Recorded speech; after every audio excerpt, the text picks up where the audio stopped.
Hi guys, good morning. May panibagong video na naman tayong isi-share sa inyo para meron tayong ideya guys. Ano to? Honda CR-V second gen. So second gen ito siya guys. Yan o. Ang issue nito guys is oil leak. Alam nyo ba kung saan nagagaling yung oil leak na ito? Na isang problema. Kasi hindi siya makikita dahil nasa likod ng makina. Ang pangalan ng ating gagawin ngayon ay spool valve filter. So sa karamihan ng mekaniko, karamihan ng mga technician, bibihira lang ang nakakaalam ng spool valve filter na to. So ipapakita ko sa inyo kung paano magpalit at paano tanggalin itong spool valve na to. Ayan guys, yung makina niyan. Yan, IVTEC double overheat cam. Yan, CR-V second gen. So ito guys, papakita ko na sa inyo kung paano magtanggal ng spool valve. Guys, ito yung makina niya ng CR-V. Yan, pag nakaharap kayo, so ito yung intake, ito yung exhaust nasa kabila. Ngayon nandito naka-pwesto yung spool valve filter. Yan, puro tagas yan, no? Yan. So ito, dito tayo guys sa ilalim. Yan. Ito guys yung spool valve filter. Ito. Tatanggalin muna natin ito pinakasakit ng valve. Yan. Kahit na hindi na kayo guys magtanggal ng negative na baterya, okay lang. So hindi naman siya ganun ka-sensitive itong valve na to. Ito na yung valve. So luluwagan muna natin yung mga tornilyo guys. Guys, ito na yung spool valve. Ito yung tatlong tornilyo. Tatanggalin na natin. So ito, mahirap lang talaga siyang dukutin. Kasi katabi siya ng exhaust manifold. Ayan o. Tatlo lang yan guys ha. Ito, tanggalin mo natin. Isa. So mahaba yan. Ayan guys. Hindi ito mahawakan. So ayun, karamihan nating mga may second gen na CR-V, pag may leak yung oil leak sa ilalim, pag inangat nyo, hindi agad-agad sa makina ang leak nun, sa mga pulley, crankshaft pulley, camshaft, oil seal. So hindi yung agad-agad. Yan guys tatlong tornilyo yung spool valve. Yan, tinanggal ko na yung dalawa. So isa na lang. Katabi kasi ito siya ng kaya napakahirap. Yan, tatanggalin na natin yung valve. Ayan guys para meron tayong ideya sa may mga ganitong CR-V second gen. So lahat naman ng CR-V mayroong spool valve pero conforme sa unit ang position ng valve kung saan nakalagay. Ito kasi second gen nasa likod. So kakalasin na natin. Yun. Tanggalan natin yung tatlong tornilyo. Ayan ayan yung naglilik. Yan yung filter niya. Yeah. So yun idol guys, napakahirap lang talaga tanggalin kasi nasa ilalim. So ito na, nakaahon din tayo galing sa ilalim. Hirap. Ito na guys ang kanyang filter. So talagang piping-pipi na talaga siya Kaya yun yung cause ng leaking ng oil. Yan, karamihan kasi ng mekaniko. So may naging kasama akong mekaniko na hindi niya alam yung valve na to kung anong klaseng daw ito. Pressure kasi ito ng oil guys. Ayan may siya. Yung socket kanina tinanggal natin, meron siyang trabaho din sa makina. Siguro siya yung nagpa-pump ng oil pressure. Kaya ang tawag dito, so natutunan ko lang sa chief mekaniko, si Chief Gary, shout out sa iyo Chief Gary, sa iyo ko natutunan to, spool valve. Lahat ng Honda merong ganito, pero iba-ibang position sa model.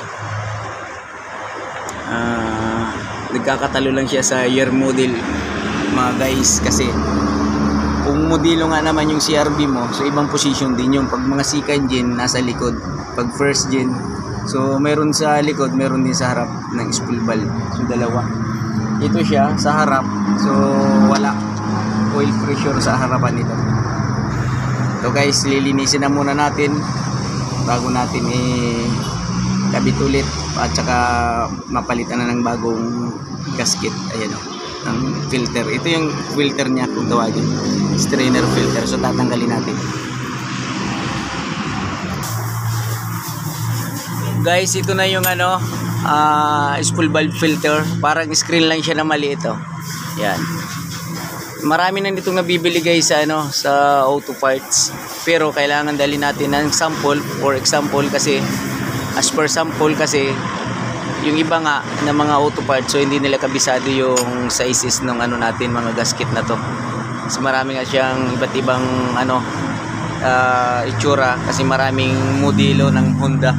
So iba-ibang makina, kaya dinadala natin yung pinaka-sample. Ito na yung valve. Yan. Ito yung valve, spool valve. So ito yung filter, kaya nga spool valve filter. Yan. Lilinisin na muna natin to guys. Oh. Yan, di ba? Honda CRV. Mamaya, pagka nalinis natin, ipapakita natin ulit to sa inyo kung gaano na siya kalinis. Tsaka babaguhan na natin to siyang gasket. Okay guys, linis muna tayo.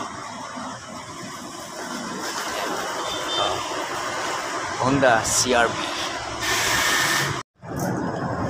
Guys, ito na yung valve, lilinisin na natin. Yan, kuha lang tayo ng gasolina panglinis para matanggal yung tawa mo dyan, patuloy mo siya. Tawa mo dyan. yan, ganyan lang paglinis yan. Okay, guys, Kung mahihirap kami, ginaganyan na kami.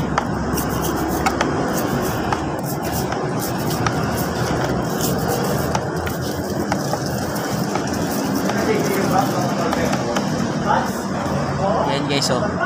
Kailangan maayos yung pagkakalinis ng valve para pag nilagay yung filter na bago, wala siyang leak.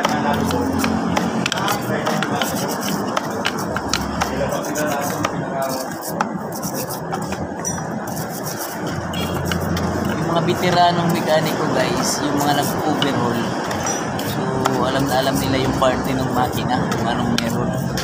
Pero yung mga bagitong mekaniko lang guys, so hindi alam itong spool valve, kung ano yung spool valve.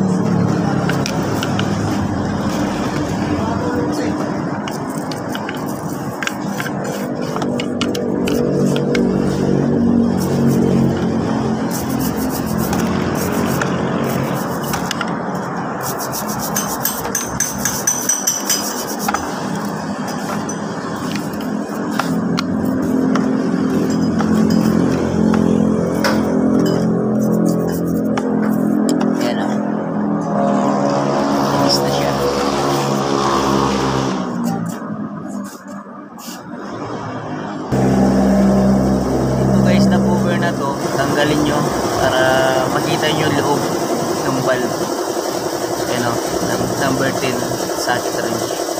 Kahit open range pwede. Yun, grabe yung dumi sa ilalim. Dapat malinis talaga to.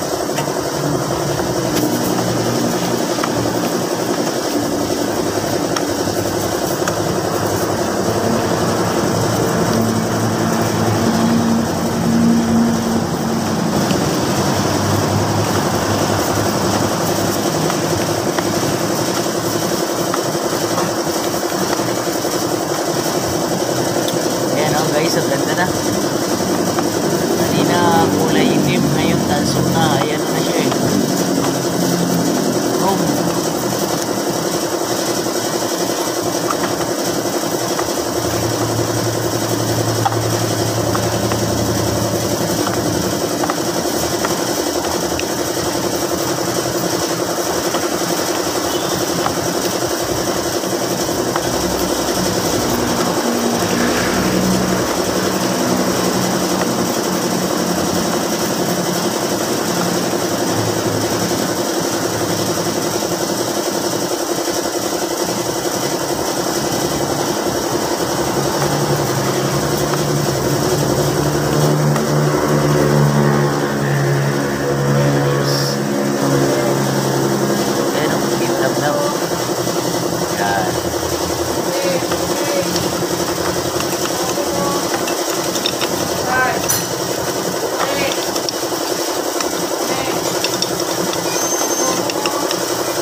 yung cover niya, so linisin nyo dito para siguradong malinis.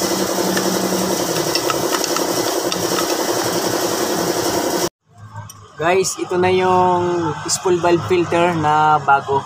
Yan, Honda brand din siya. Yan. Para masigurado tayo pag Honda brand. Kasi pagka hindi Honda brand yung ginamit natin, yung rubber niya, so manipis. Kaya pagka hinigpitan, so may tendency na tatagas din.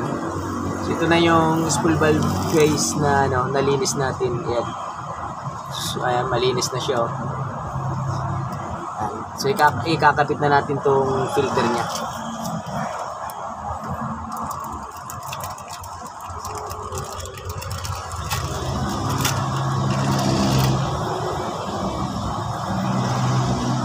Ito yung luma, guys. So ito yung bago. Yan, halos parehas lang sila.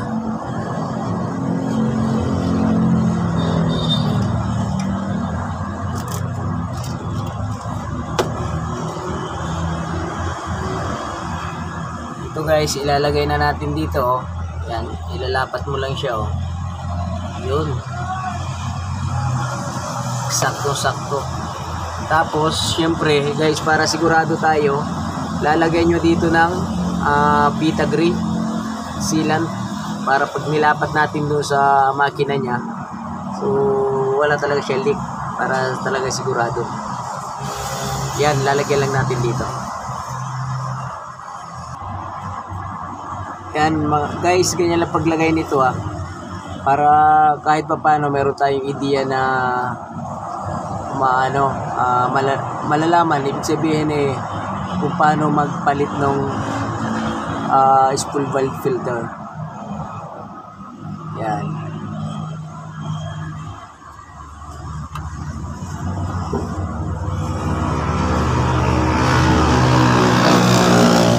Pag naglagay nito, guys, lang to, manipis lang siya, so huwag mo yung damihan kasi baka naman pumasok sa loob yung sealant. So protection lang yan para hindi umano yung gasket lumabas, kasi minsan pagka hinigpitan mo to, lalabas. Kaya itong sealant, protection lang to sa gasket nya. Ayan, unti-unti lang yung lagay. Ayan.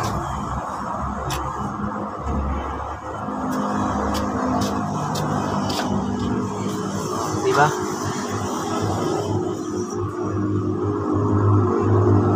So kahit pa paano, yung may mga CRV ganito, second gen, kahit first gen, merong mga spool valve yan, filter. So pag tumagas, huwag ka agad husgahan yung mga oil seal.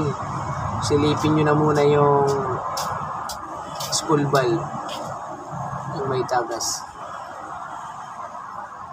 So ayan guys, okay na siya, nalagyan na natin lahat. Ilalagay na natin sa makina kung saan siya nakalagay, nakaposisyon. Ito guys, nalinis na natin yung paglalagyan, yan, malinis na siya. So ilalagay na natin yung valve.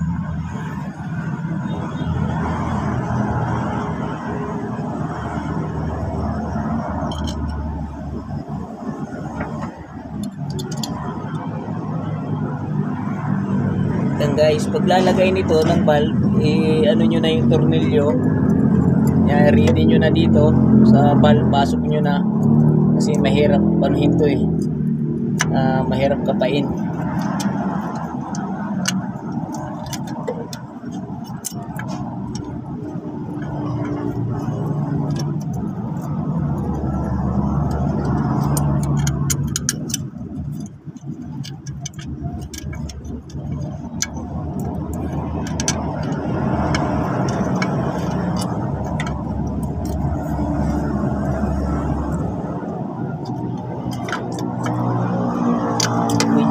Mahirap lang talaga guys kung kailangan talagang anin mo kung saan nakalagay. Yan. So mahirap talaga anuhin.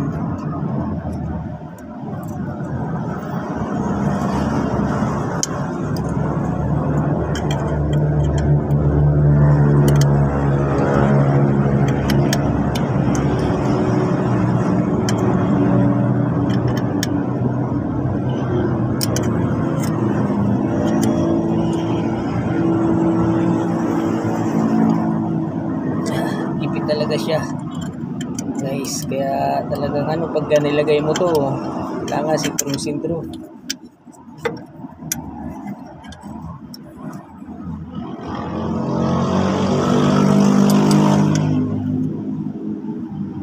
So ito isang tornilyo. Yan. Kapag-kapain nyo na lang. Totally hindi ko kita yan eh guys eh.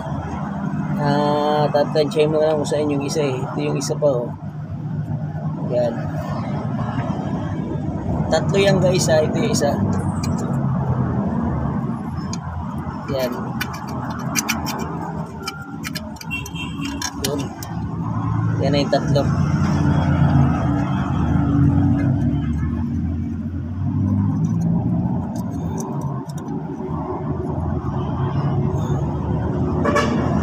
Pulbal.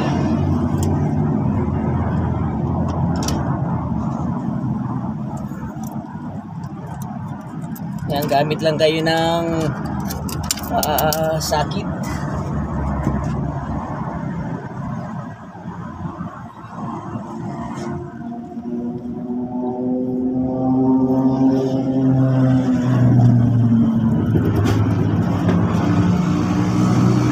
Yan guys, sakit na gist to guys maliit.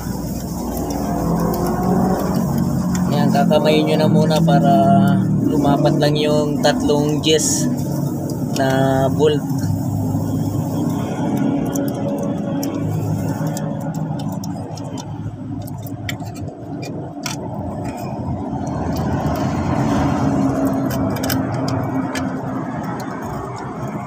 Pagka alam nyo na lumapat na sa kamay nyo, pwede mo na ang gamitan ng ratchet. Wala tayo ratchet.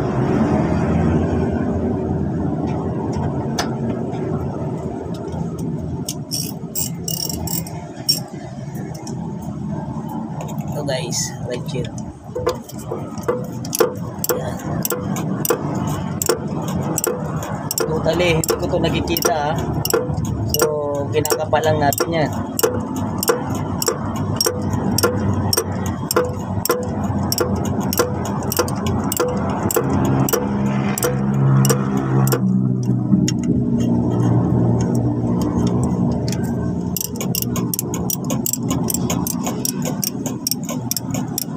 Para kahit pa paano meron tayong ideya kung saan nanggagaling yung mga leak ng ating makina. CRB Sea Engine.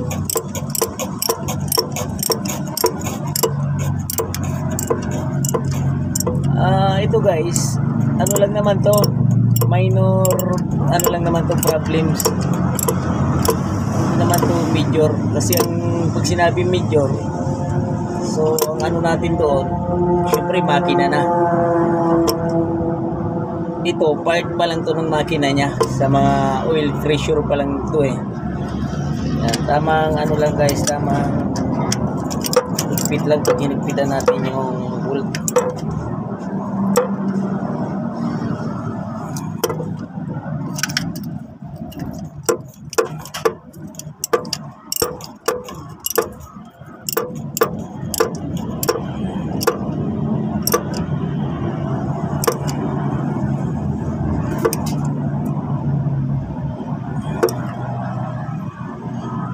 Okay, double check na natin. Okay na. Okay. Ayos. Nice guys. Okay na yung mga tornilyo niya na nailapat na natin ng maayos, naigpitan na isa-isa. So okay na siya, ibabalik na natin yung sakit. Ito na guys yung sakit niya. Yan. Ibabalik na natin dito kasi siya yung ano positive sa power. Ayan yun. Okay, ikabit na natin. So tatry na natin paandarin. Ayun guys, pinandar na natin yung makina. Ngayon sisilipin natin kung may leak pa siya sa ilalim. So ito ipapakita ko sa inyo kung mayroon pa siyang leak. And under na yung makina niya. Ayan. So, ayun, sisilipin natin, tara.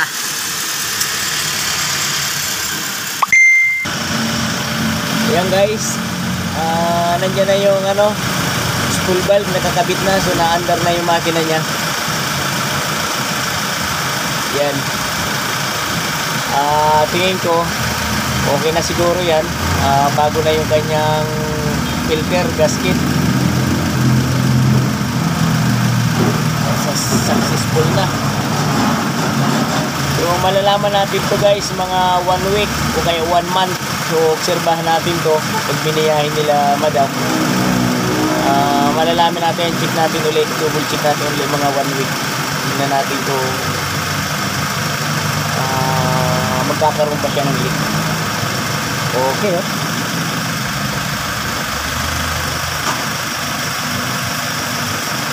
Wala na siyang tulo eh. Wala na napatak eh.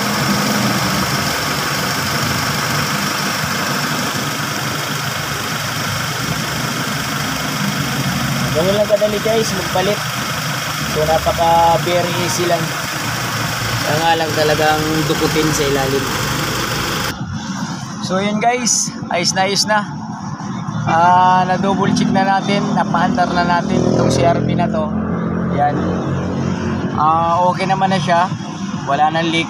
Malalaman natin to tulad yan nung kanina na sinabi ko, mga 1 week o 1 buwan, double check natin kung may tatagas pa siya. Kasi na-check naman natin, aminado naman tayo na doon talaga yung oil leak sa spool valve filter, yung tawagin. Spool valve yun. So pinalitan filter. So yun, pinakita natin sa inyo kanina kung ano nga ba ang itsura nun. Kasi syempre, parte ito ng makina eh. So hindi naman siya totally guys eh. Major problems, lang to, minor. Kaya lang siya, oil leak sa gilid lang naman. Yun nga lang dukutin na trabaho. Kaya dapat mahabang pasensya natin, di ba? So yun, nagawa na natin guys. Ayun guys, kung bago ka pa lang sa aking Facebook page, YouTube channel, meron tayong mga na-upload doon sa YouTube na kahit pa paano may matutunan tayo. Mga minor, PMS, meron tayong mga na-i-upload doon sa Facebook page, CJ Mechanic Vlog or Jess Mechanic Vlog. Kasi dalawa natin guys. So yun lang, salamat guys sa video. So yun, mag-upload ulit tayo.